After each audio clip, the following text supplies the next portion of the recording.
The metal teeth of my harvester stopped inches from her Porsche's cherry-red rear bumper. The only thing between it and 2 tons of angry steel was a pair of fuzzy dice dangling from the mirror. I could hear my cows bellowing from the barn behind it, heat-struck and hungry. And I could hear Karen's voice in my head, all smug from earlier that morning when she blocked the barn door with her keys in hand, saying, "It's just for a few hours, babe, I need the aesthetic for my yoga retreat." My hands tightened around the steering wheel as the engine roared to life, and I realized I was about to do something unforgettable, maybe even unforgivable depending on which side of the fence you stood on. And all I could think was, not today, Karen, not during feed time. 12 hours earlier I had been sipping lukewarm coffee on the porch, watching the sun creep over the cornfields, when Roy rolled up in his dented pickup to drop off a new water tank for the goat. We chatted about the heat wave, the price of diesel, and how Martha's prize hen was now brooding on a pile of golf balls. Small town stuff. Peaceful, predictable. That was until Karen showed up at the farmer's market like a storm cloud in Lululemon. She was newish to town, one of those HOA royalty types who treated rural life like a weekend Instagram filter. Her husband apparently made money from something involving tech and teeth. I never did get a straight answer. What mattered was that she'd been poking her nose into farm business lately, trying to turn our town into her version of a wellness utopia. This morning she lost it over a missing jar of Manuka honey from her pre-reserved order and accused me of hoarding it for my livestock. I laughed because the goats do like sweet things, but that didn't help. She threw a tantrum, a real foot-stomping, high-pitched spectacle in front of half the town, then stormed off yelling that I'd regret embarrassing her in public. I didn't think much of it until I came back to my farm and saw her Porsche backed up to my barn door, parked so tight it was kissing the lock. No note, no explanation, just Karen's signature move: entitlement, parked on 4 wheels with a hint of citrusy air freshener. I called her. No answer. I texted. Nothing. I even walked down to the yoga camp she was hosting a few fields over, but got intercepted by one of her personal assistants who looked like he'd been trained in polite hostility. I paced, I fumed, and then I heard the cows. It was near noon by then, and the inside of the barn was cooking.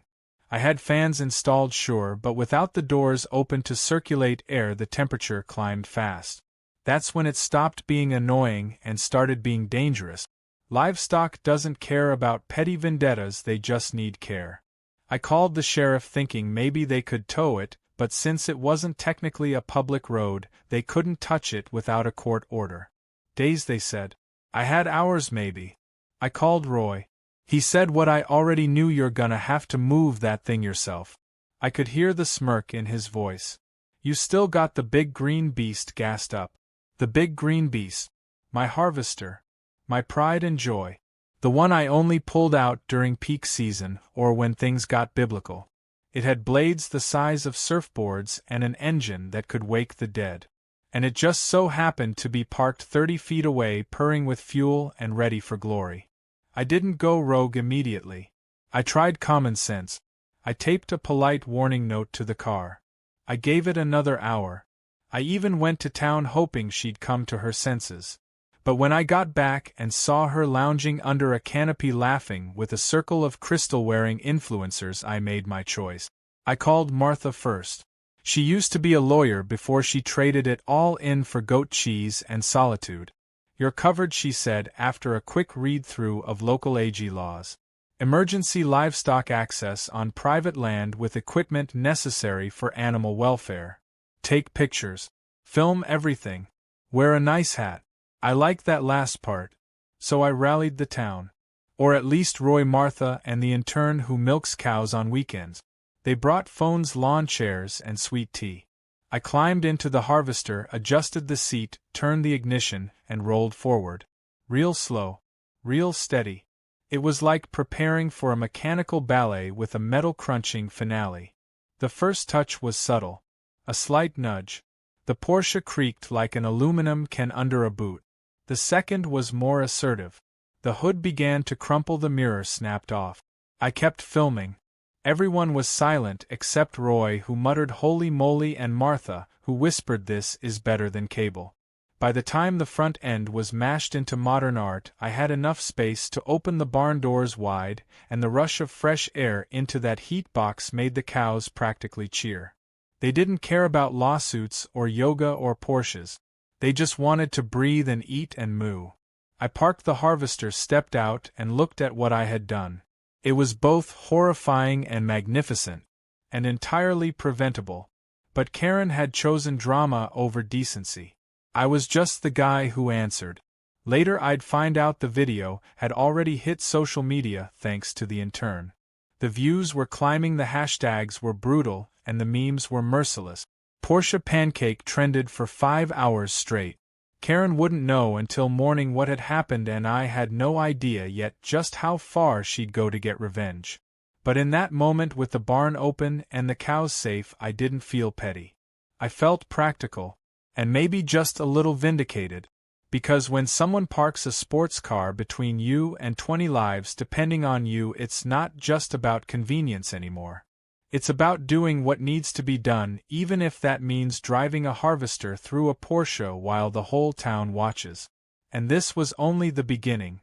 The sun had barely risen when Karen returned to the scene of the crime, or at least what she considered to be one. Her Porsche, or what was left of it, sat like a crumpled soda can in front of the barn, the paint chipped and curled like burnt bacon, the windshield cracked like spiderwebs after a storm. I was already up feeding the goats when I heard the screech. Her designer flip-flops slapped against the dirt as she stormed toward the wreckage, her voice pitching louder with every step.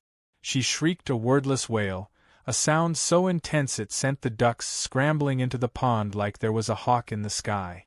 I stayed quiet. I knew what was coming. The pointing, the threats, the accusations of male aggression and rural barbarism. And right on cue, she turned, phone already out, camera facing her, tears perfectly timed. This man destroyed my vehicle. Look what he did. He's dangerous. Someone tag my lawyer. The way she paced in front of the car, flinging her arm toward it like she was hosting an infomercial for pity, would have been funny if it wasn't so obnoxious. I leaned against the fence post, sipping coffee, letting her monologue for her audience. Eventually she noticed me, or maybe she just needed a villain for her video. She stormed over, still recording, eyes blazing with a fury only an influencer on the verge of going viral can summon. "You're going to jail," she snapped. "Do you know how expensive that car was? I'll see you in court." I finished my coffee and motioned toward the laminated paper stuck to the barn door. It was the law. Emergency livestock access. Cited. Highlighted. Sealed in plastic. Her lips moved as she scanned it, but I could tell none of it registered. The words bounced off her like rain on a duck's back. "That's not real law," she spat. "My husband's lawyer is going to eat you alive." I said nothing. I just walked back toward the barn as she shouted after me. Every insult rolled off. This wasn't about the Porsche anymore. It was about the principle. The cows had needed me. I'd acted. She'd blocked life-saving access for vanity, and the law was clear. But Karen didn't want logic. She wanted a stage. By mid-morning, the first of the news crews had shown up. Apparently, someone had sent the video of the incident to a local station, which then passed it along to a national affiliate. When I saw a van pull up with a satellite dish and a lady in heels trying to step over cow pies, I knew it had escalated. The reporter was professional, surprisingly polite. She asked for a comment. I kept it short. I opened the barn to keep animals alive. I filmed it because I knew she'd sue. The law's on my side. Then I went back to work. Karen, on the other hand, gave 3 separate interviews, each one more dramatic than the last. She clutched her yoga mat like a shield, wore a shirt that read "spiritual not stupid," and claimed PTSD from the sound of heavy machinery. She said she feared for her life, that the harvester had emotional energy that triggered her trauma. Meanwhile, the internet had already dubbed her Porsche pancake and layered auto-tuned remixes of her scream over dance beat. The town hadn't seen this much excitement since the mayor's llama escaped during Founders' Day. Martha and Roy stopped by around noon. Martha brought lemon bars and legal printouts. She had found 2 more clauses supporting my actions, including one that covered heat-related emergencies for livestock. Karen didn't stand a chance in court, but she was already trying the case in the court of public opinion. Roy chuckled as he scrolled through the latest memes. One showed the harvester wearing sunglasses with the caption "Don't block what you can't out-harvest." Another had Karen photoshopped into a NASCAR pit stop getting crushed by various farm equipment. It wasn't kind, but it was karma with a soundtrack. That afternoon, the sheriff showed up, not to arrest me, thankfully, but to document everything. He had a stack of papers from Karen's lawyer demanding a civil investigation. He looked tired. I gave him the footage, the time-stamped feed logs, the vet statement about animal risk, and the weather report showing heat indexes high enough to cook an egg on a shovel. He nodded and said, "Off the record between you and me, I'd have done the same thing." Karen, meanwhile, hadn't let up. She was now claiming that I had used the harvester as a weapon. She called it vehicular intimidation and said she was afraid to leave her luxury estate. Then she made the mistake of trying to use the HOA to push back harder. That's when things really got interesting. See, Karen didn't just live under any HOA. She practically ran it. Or thought she did. The estate was filled with semi-retired executives who liked peace and golf, not drama and court battles. She'd been lording over them for months, pushing for organic-only landscaping and banning American flags because they didn't match the color palette. Now those same board members were being dragged into the media spotlight because of her antics. One HOA officer called me privately and said, "Just so you know, we're not backing her. She's acting alone." But I could tell they were nervous. If she kept pushing, this wasn't just going to be a feud. It would turn into a PR disaster. Especially when it turned out she'd submitted her HOA complaint using forged signatures from neighbors who had never even attended the meeting. A clerk at the county building flagged it after seeing the video and recognizing the same pen stroke used for 5 different names. As the sun dipped low, casting golden light across the barn and the still-parked wreckage of what used to be a Porsche, I felt a strange peace settle over me. Not because it was over. It wasn't. But because something had shifted. Karen had assumed the rules didn't apply to her. That she could weaponize influence, luxury, and a good crying face. But she underestimated something more powerful than any engine. A community that sticks together. A town that remembers. And a farmer who knew how to push back without ever saying a word. That night, I saw one final post on social media that made me laugh out loud. It was Karen herself this time, clearly trying to regain control of the narrative. She sat on a yoga mat, backlit by candles, surrounded by incense, speaking in a soft but strained voice. "I've chosen to forgive the man who ruined my car. He clearly lives a hard life. I wish him healing and perspective." She signed off with namaste but forgot to mute the mic before whispering, "I hope his cows all get pink eye." The comments tore her apart. I shut my phone off and looked out at the barn. My animals were fed. The doors were clear. The harvester was parked and clean. And Karen's Porsche was still exactly where it needed to be. A very public reminder of what happens when you park arrogance in front of responsibility. And tomorrow wasn't promised to anyone, especially not to Porsches parked in the path of justice. The courtroom was small, wood-paneled, and smelled faintly of coffee and old files. It wasn't the kind of place that normally hosted high-drama legal battles. Usually, Judge Miller dealt with zoning disputes, farm boundary spats, and the occasional property tax tantrum. But today, he had a front-row seat to Karen versus common sense. She sat across from me, decked in beige business casual with a neck brace she definitely hadn't been wearing the day before. Her lawyer looked bored already, flipping through a folder that was far too thin to carry any real weight. I came in with Martha and 3 binders stacked high with documents, timestamps, animal care logs, weather data, and statements from half the town. Karen opened strong, theatrically dabbing her eyes as she claimed irreversible psychological distress, harassment through agricultural machinery, and destruction of luxury property valued at more than $100,000. She told the court that I had purposely weaponized a harvester to make a statement and then claimed she was trapped by my rage and unable to move her car. When the judge asked why she had parked in front of a clearly labeled barn door with 3 "Do Not Block" signs, she said it was a temporary photoshoot location and that the lighting was ideal. Judge Miller blinked twice and scribbled something down without saying a word. Then it was our turn. Martha handed over the animal health documentation and cited the specific emergency access clause in the state's agriculture laws. We showed the temperature records from that day, the vet's written warning about the danger of heatstroke in enclosed barns, and the sheriff's own observation report confirming the block. I even had footage from the moment I paused before touching the car, giving every possible chance for someone to intervene. The judge leaned forward when we played the security cam audio with the cows bawling in the background. The room was dead silent except for that echo of desperation from the animals. Karen's lawyer tried to interrupt, claiming emotional harm, but the judge held up a hand and asked one question.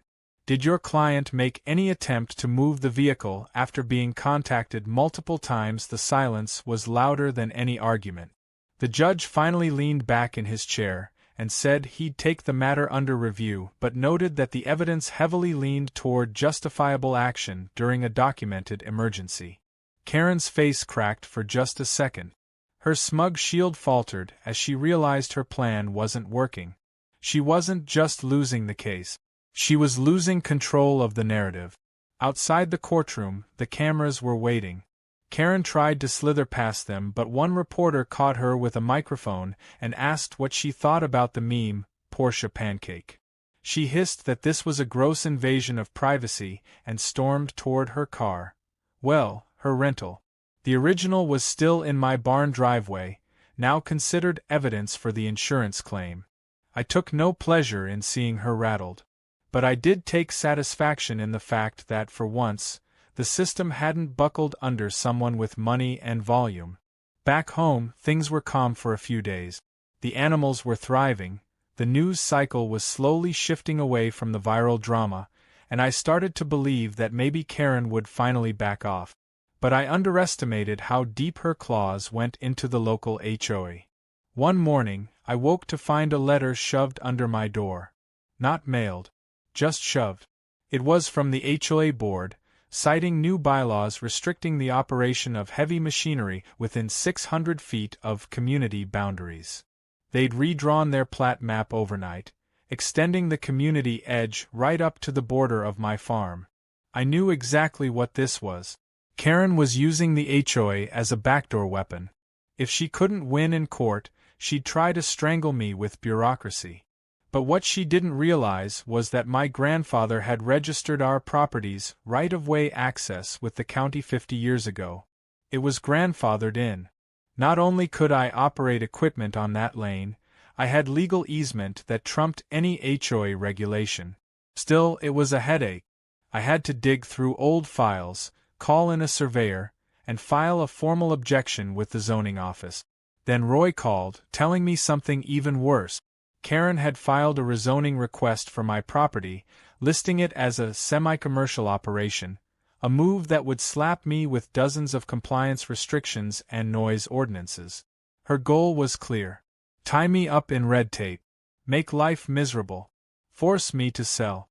I felt the old rage bubbling again. This wasn't a feud anymore. It was a siege. And she was playing a long game. Luckily, Roy had a niece who worked in the zoning office. She scanned the paperwork and caught something odd right away. One of the signatures approving the rezoning petition belonged to a local official who had died 2 years earlier. Another was from a resident who moved out of state. The dates didn't match. The ink was consistent on all signatures. It didn't take much digging to confirm that Karen had forged them. We submitted a report to the county ethics board. And just like that, Karen's brilliant strategy began to implode. The county launched a fraud investigation, freezing all HOA legal activities tied to the petition. Karen stopped showing up to her yoga event. Her face started disappearing from the flyers in town. Rumors spread that she was being quietly removed from the board, pressured by neighbors who didn't want the HOA caught up in criminal charges. One of them even visited me to apologize for the chaos. Said they'd been manipulated and didn't know how far she was going until it was too late. But I didn't let my guard down. Karen might have been on the ropes, but she wasn't done. She filed a last-ditch complaint with my insurance company, claiming emotional distress and environmental disruption. I laughed when I read it. She actually tried to claim that my harvester had disrupted the natural energy of the land and caused spiritual disharmony. My agent nearly choked reading it aloud. Denied immediately. Still, the pressure took a toll. I started locking the gate earlier. I triple-checked the barn doors at night. There was always a sense that something else was coming. Karen didn't know how to lose quietly, and I had a strong feeling she was going to make one last move. But I was ready for it. My land was in order, my documents airtight, my community alert, and the harvester well-oiled and gleaming in the sun like a sleeping dragon. Then, one evening, as I was sitting by the pond watching the ducks bicker over leftover corn, I saw a car pull up at the far edge of the road. It was sleek, dark, not local. A man stepped out, scanned the property, and made a call. I couldn't hear the words, but I saw the body language. He wasn't here to buy eggs. I watched him get back in and drive off without a word. The next day, I'd get a notice from a corporate entity claiming interest in developing a wellness retreat adjacent to my farm. The name on the registration was familiar. Karen's husband. So she wasn't done. Not by a long shot. But what she didn't know was I had already filed paperwork of my own. Paperwork that would make her next move the biggest mistake yet. The war wasn't over. But the battlefield had just changed. And this time, I was bringing more than just a harvester. I was bringing every legal tool she thought she owned and turning it back on her with the force of 1,000 cows fed on righteous fury.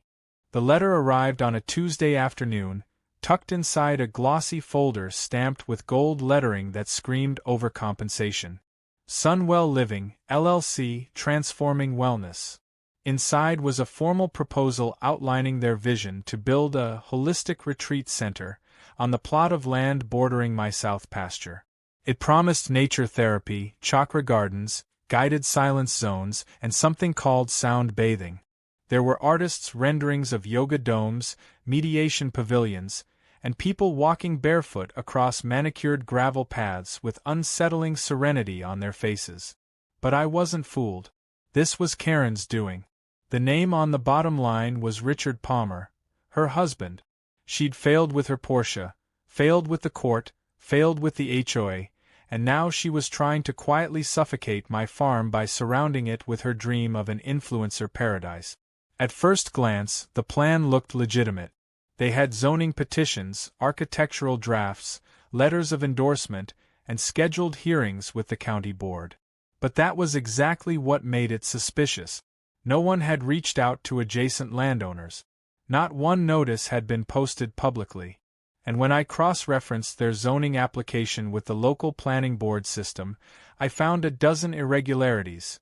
Missing dates, unsigned plats, and worst of all, surveys that were fabricated entirely. The land they claimed to border was off by several feet. And those several feet were mine. That's when I made my move.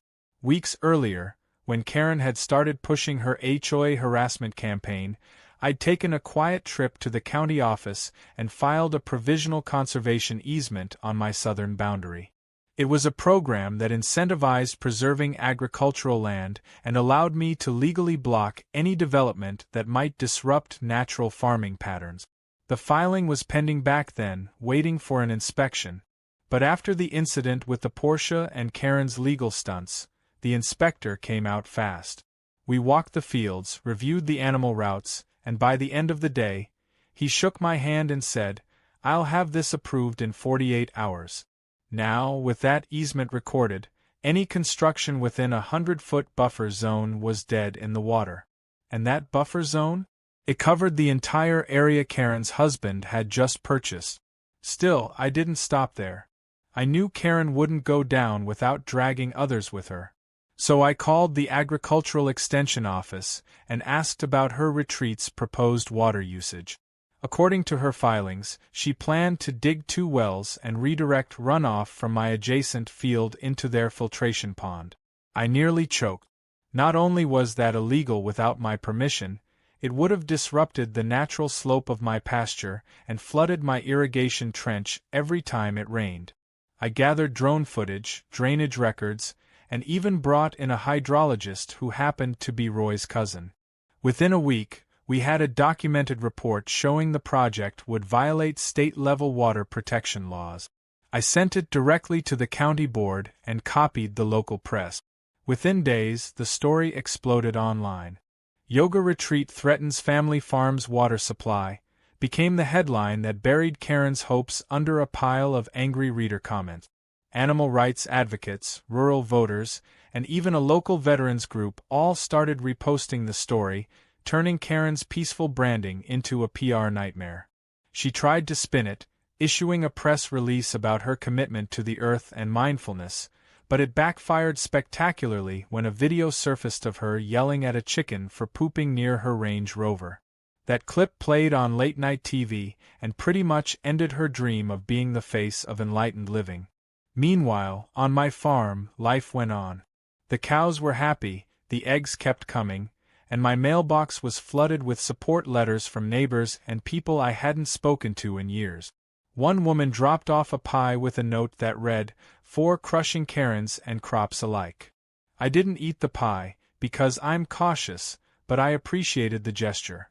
The best part, though, came a week later, when I got a certified letter informing me that Sunwell Living had officially withdrawn its zoning application. There was no press release, no apology, no explanation. Just a silent retreat of its own. That night, I celebrated with Martha and Roy over grilled corn and root beer. We sat on the porch and watched the sunset drape the pasture in gold. For the first time in months, the air felt light again. But just as I was thinking it was over, Roy squinted into the distance and said, "You might want to see this." Down at the road, a moving truck was parked outside the Palmer residence. Karen was shouting instructions to 2 men who looked like they regretted every decision that led them to that moment. Boxes were being thrown into the back like her brand new start couldn't come fast enough. But what really sealed it was what happened the next morning. I went to the barn and found a folded piece of paper taped to the harvester's side mirror. It was a handwritten note. Just 3 lines. "I underestimated you. You fight dirty but fair. I'm leaving. Don't forget to move that car, it's still yours now." I stared at it for a while. It didn't feel like victory. It felt like closure. The Porsche, still bent and broken, had become a kind of monument. I wasn't sure if I'd sell it, scrap it, or turn it into a chicken coop.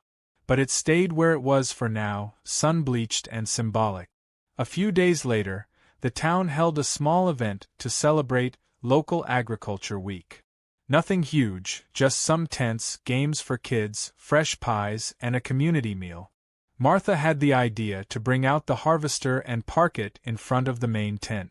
We decorated it with streamers, and someone printed a sign that said, "Emergency Response Vehicle," in big red letters. The crowd laughed, took photos, and for a few hours it became a local legend. Kids climbed into the driver's seat, pretending to run over invisible sports cars, and their parents swapped stories about the day Karen's ego got mulched. When I gave my short speech, I kept it simple. I thanked everyone who stood by me, praised the strength of rural communities, and ended with a line that stuck. Farming isn't just about crops and cows. It's about holding the line when people try to pave over what matters. As the sun dipped below the horizon, Roy handed me a cold drink and said, "Think she'll ever come back?" I looked out over the pasture, the barn lit up gently behind us, and shook my head. Maybe. But she won't come back the same.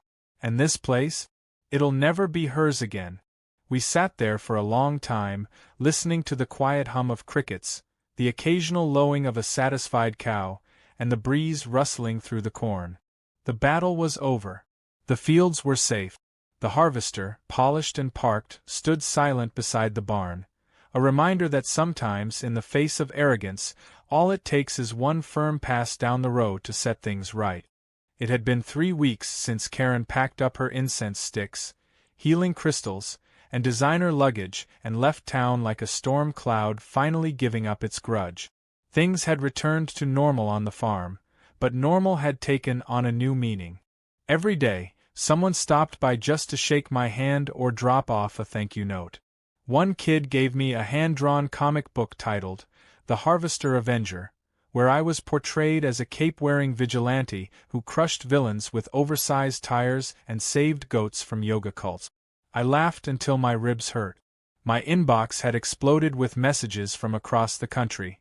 Some from farmers who dealt with their own versions of Karen, others from folks who just enjoyed seeing someone finally push back. Apparently, the footage of her Porsche getting slowly eaten by my machine had been turned into a soundboard, a video game mod, and even a ringtone. One local journalist asked if I planned to capitalize on the attention and run for office. I told her no thanks. I already had too many mouths to feed and not enough time to babysit city council. But the idea that my moment of farm-based frustration had become a cultural reference point was surreal.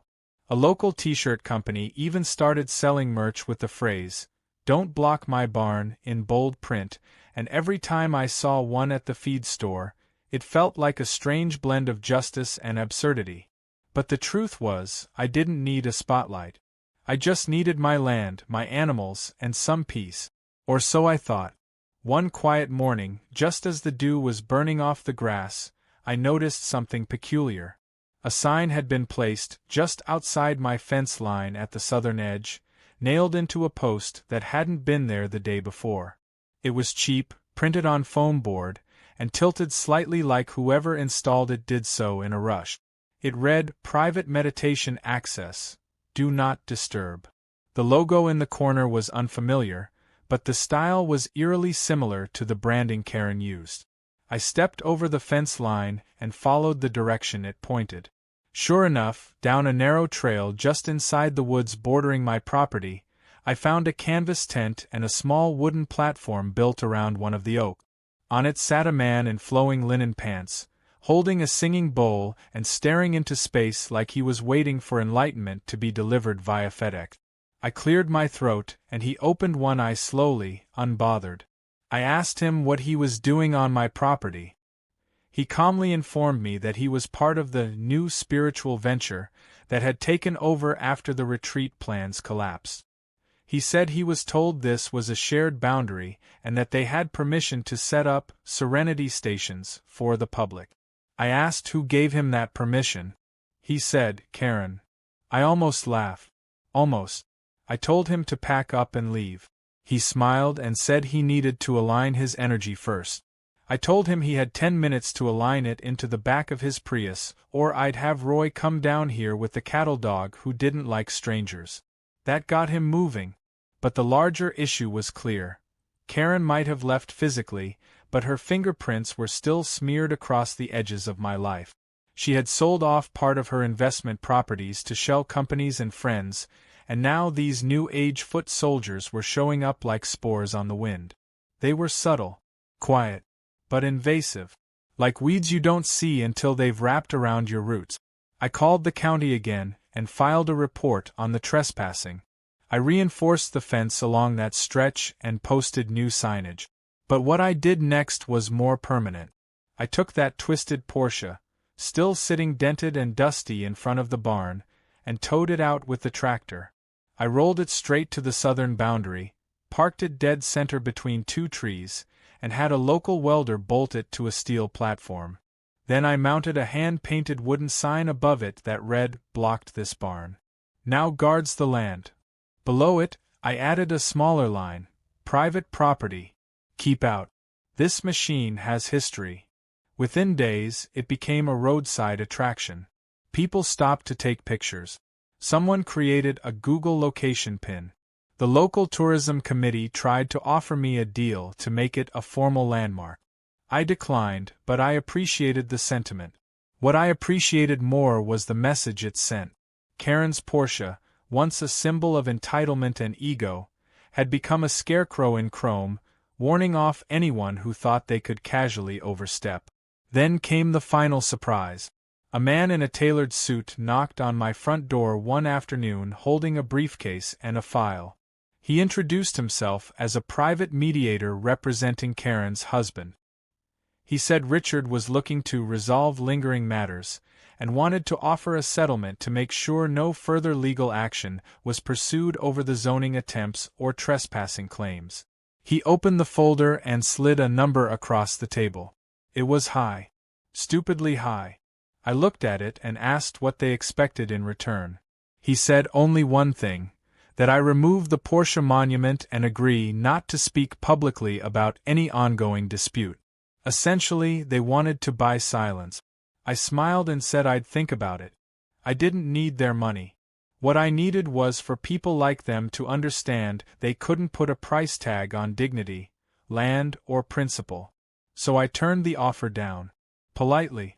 Firmly. And then I wrote a short letter, mailed it back in the same folder, and added one sentence. Keep your check.